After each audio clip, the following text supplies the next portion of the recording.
μαζί του είναι να γίνεις κι εσύ άνθρωπος. Μπορείς να το κάνεις? Χαριτωμένη μου μικρούλα. Εγώ μπορώ. Γι' αυτό ζω μόνο. Για να βοηθάω δυστυχισμένες γοργόνες σαν εσένα.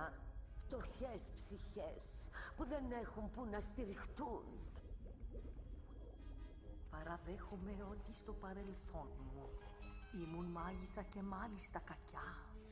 Όμως άλλαξα πολύ και έγινα καλή. Μετάνιωσα και άλλαξα μυαλά. Τι? Ναι. Μα δεν ξέχασα ποτέ τα μαγικά μου. Το ταλέντο μου ήταν πάντοτε αυτό. Τώρα πια ό,τι κι αν πεις, μαζί μου αν θα έρθεις, θα ξεχάσεις κάθε πόνο και καημό. Φαβερό.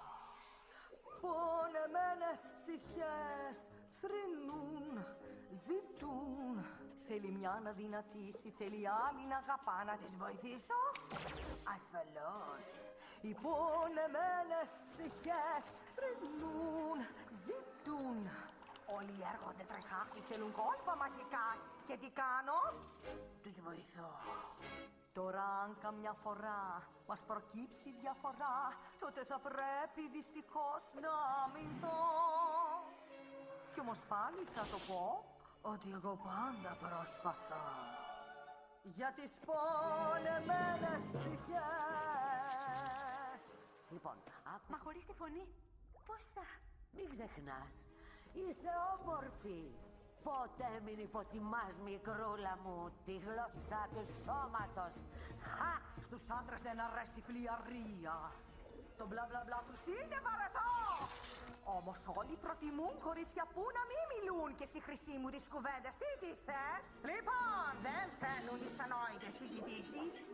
Οι κύριοι αποφεύγουν τις κουτές. Αυτό μάθε το καλά. Και ποτέ μιλες πολλά. Κερδίζει αυτή που ελάχιστα μιλά. Κούνη σου, πονεμένη ψυχή. Μπρος λοιπόν, πες τι θες. Έχω κι άλλες ασχολίες κι αυτό μόνο σου ζητώ. Τη γλυκιά σου, τη φωνή. Δυστυχισμένη ψυχή, πονάς και κλαις.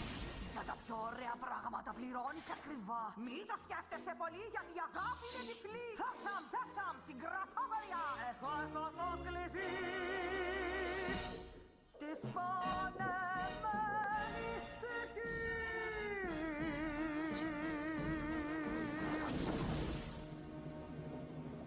Αλμύρα και μοίρα κατά μαύρη θαλασσινή. Ζητώ να αποκτήσω για πάντα εγώ τη γλυκιά της φωνή. Τώρα εσύ